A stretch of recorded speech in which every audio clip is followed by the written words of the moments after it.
ప్రశ్నించాలి, పోరాడాలి, పరిష్కరించాలి. ప్రశ్నించడం పోరాటం వరకే ఆగుతున్నాం, కానీ పరిష్కారం వెతకాలి. ఎట్లా వెతుకుతాం పరిష్కారం? మొన్న ఖమ్మం వెలుగుమట్లకు పోయినాం, మేము ప్రశ్నించినాం, పోరాటం చేసినాం, పరిష్కారం వచ్చేవరకు ఇన్నే కూర్చుంటాం రా అని కూర్చున్నమాట. కూర్చుంటే పరిష్కారం వచ్చింది. 3 మంత్రులు ఉన్నటువంటి జిల్లాలో కూడా ప్రభుత్వం దిగి వచ్చి అదే 3 మంత్రులతోని మేము దౌర్జన్యంగా 700 ఇళ్ళు కూలగొట్టినాం, కానీ అలా 300 కట్టిస్తాం, ఇంకా 400లకు పరిష్కారం వెతుకుతామని ఒక 10 మెట్లు ప్రభుత్వం దిగొచ్చి. ఇక్కడ ఉన్న రైతన్నలందరితో కూడా నేను కోరేది ఒకటే, నాది ఉద్యమం బ్యాక్గ్రౌండ్ కాబట్టి నేను ఇట్లనే ఆలోచన చేస్తాను. ఎందుకంటే జిద్దు పట్టకపోతే వాడు వినడు మన మాట. మంచి మాట కినే ప్రభుత్వాలు లేవు.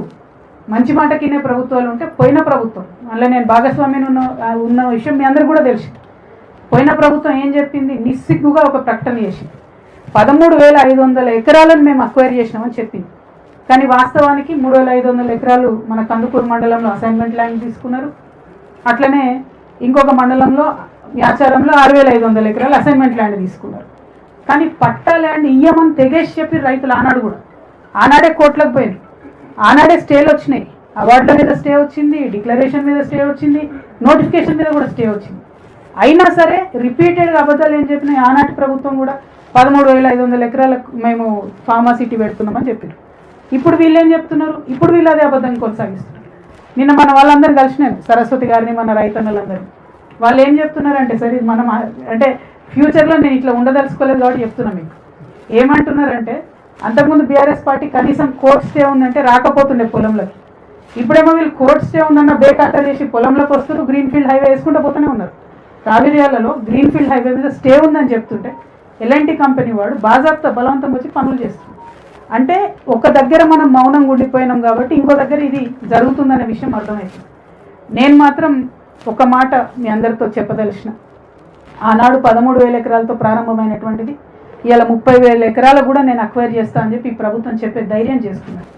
ఒక కొత్త నగరాన్ని నిర్మించాలి కాబట్టి నేను ఒక ఫ్యూచర్ సిటీ డెవలప్మెంట్ అథారిటీ ఏర్పాటు చేస్తా అని మొదలు 3 మండలాలతో ఉండే, కందుకూరు, యాచారం, ఇది మన కడతాల్లో వచ్చినటువంటిది. ఇప్పుడు అది పెరిగింది, మహేశ్వరము, ఇబ్రహీంపట్నము, పార్ట్ ఆఫ్ మంచాలు, ఆమన్గలు, మాడుగులు దాకా పోయింది.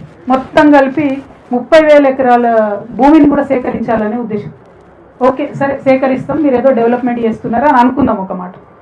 మరి మా పేదోళ్ళకి ఎక్కడ ఉంది? అక్కడ ఎక్కడ చెప్తలేరు.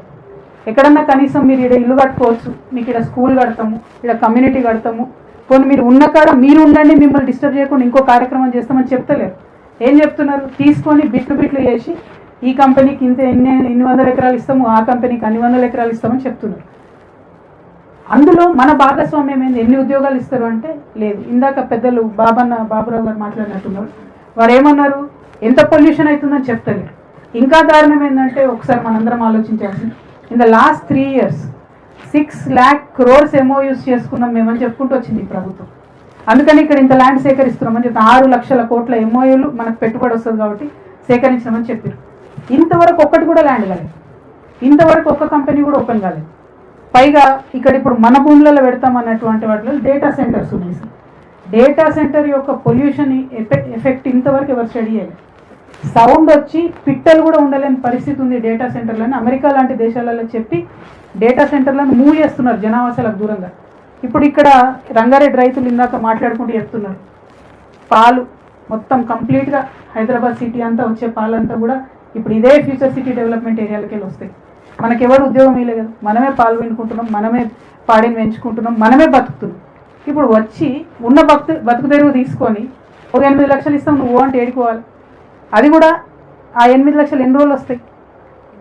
ఎంతోమంది రైతుల్ని మనం చూసినాం, భూమి కోల్పోయిన రైతులు మళ్ళీ జీవనాధారం లేకుండా, ఎటు సెటిల్మెంట్ లేకుండా ఆగమైపోయిన పరిస్థితి.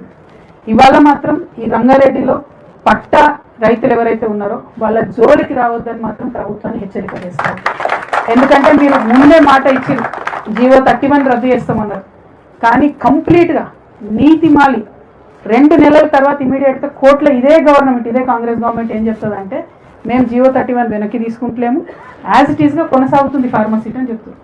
కానీ ముఖ్యమంత్రి గారు ఆ విషయం బయట చెప్పారు. నేను అందుకే అంటున్నా, ప్రభుత్వాలు అబద్ధాలు ఆడడం మానేస్తేనే కనీసం పరిష్కారం ఎత్తికేటటువంటి పరిస్థితి ఉంటుంది. అది దాచిపెట్టి ఫ్యూచర్ సిటీ అని చెప్తున్నారు ముఖ్యమంత్రి గారు. ఎందుకు చెప్తున్నారు? ఎందుకు అబద్ధాలు ఆడాలి? ఓపెన్గా నీ ప్రజలతో నువ్వు కమ్యూనికేషన్ చేసుకో, చెప్పు, సంజాయించు, మాట్లాడు, ఆల్టర్నేట్ ఏముందో చెప్పండి. ఇంకొక కంప్లైంట్ ఉంది సార్, ఇది చాలా ఘోరం. ఏంటంటే సెలెక్టివ్ డిస్క్రిమినేషన్, చాలా సెలెక్టివ్గా కొన్ని భూములు తీసుకున్నారు, కొన్ని ఇడిచిపెట్టి. దానికి బెస్ట్ ఎగ్జాంపుల్ మా కుర్మిద్ద గ్రామం. కుర్మిద్ద గ్రామంలో 1600 ఎకరాలు భూస్వాములు ఉంటే అవి పక్కన వదిలేసింది సార్. కానీ గిరిజనుల 350 ఎకరాలు మాత్రం తీసుకొని దాన్ని అట్లనే పెట్టుకున్నారు.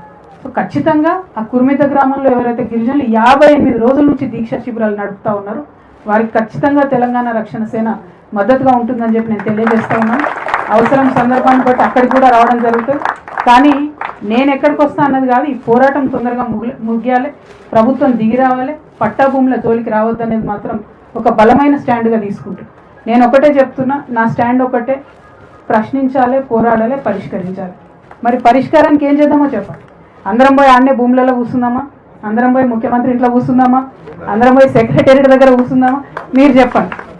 మీరు ఏది చెప్తే ముఖ్యమంత్రి ఇంటికాడ కూర్చున్నా అరెస్ట్ చేస్తారా సాయంత్రం కాదు ఏమన్నా కానంట?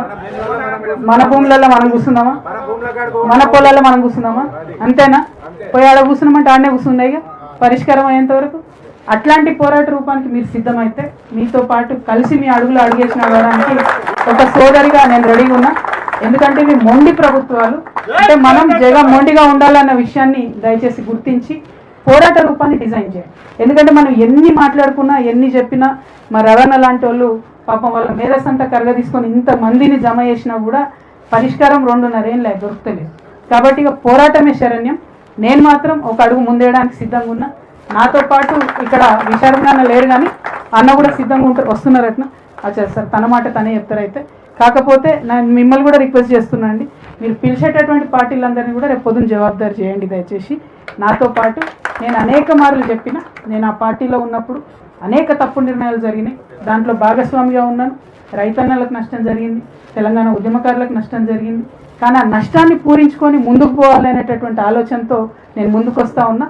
కాబట్టి ఈ పర్టికులర్ ఇష్యూలో ఫార్మా సిటీ విషయంలో, ఫ్యూచర్ సిటీ విషయంలో కూడా నాకు అభ్యంతరాలు ఉన్నాయి. ఫ్యూచర్ సిటీ మీద అంత ఇన్వెస్ట్మెంట్ గవర్నమెంట్ చేస్తే హైదరాబాద్ సిటీ అన్నది కంప్లీట్గా డల్ అయిపోతుంది. ఇక్కడ విద్యా, ఉద్యోగ, ఉపాధి అవకాశాలన్నీ కూడా దెబ్బతింటాయని చెప్పి నేను చాలా బలంగా నమ్ముతా ఉన్నాను. ఫ్యూచర్ సిటీ కాన్సెప్ట్ ఎందుకు పెట్టిండ్రు, ఎవరి కోసం పెట్టిండ్రు, మరి అక్కడ బుల్లెట్ ట్రైన్ వస్తుందన్న మిషతో 30,000 ఎకరాలు అక్వైర్ చేస్తామని చెప్తున్నారు. కానీ బుల్లెట్ ట్రైన్ విషయంలో ఈ దేశంలో ఆల్రెడీ మనం దెబ్బతిని ఉన్నాం. పదే చెప్పారు బుల్లెట్ ట్రైన్ అని. అసలు దేశంలో ఎక్కడ ఇంతవరకు బుల్లెట్ ట్రైన్ అయితే రాలేదు, పోలేదు. మరి మన తెలంగాణలో వస్తుందని చెప్తున్నారు, అది కూడా మరి పెద్ద అబద్ధం అని చెప్పి నేను బలంగా నమ్ముతూ, మరి మీ రైతన్నలు మీరు డిసైడ్ చేయండి, తారీఖు పెట్టండి, ఈరోజు రా అని చెప్పండి. వస్తే ఇక పరిష్కారం అయ్యే వరకు మీతో పాటు నేను అక్కడే కూర్చుంటా అని చెప్పి ఈ సందర్భంగా తెలియజేస్తూ, పోరాటం తప్ప ఇంకొక మార్గం లేదు. పోరాటానికి ముందడుగేస్తేనే బెటరు. సభలు సమావేశాలతోనైతే దిగొచ్చే ప్రభుత్వం ఇది కాదు.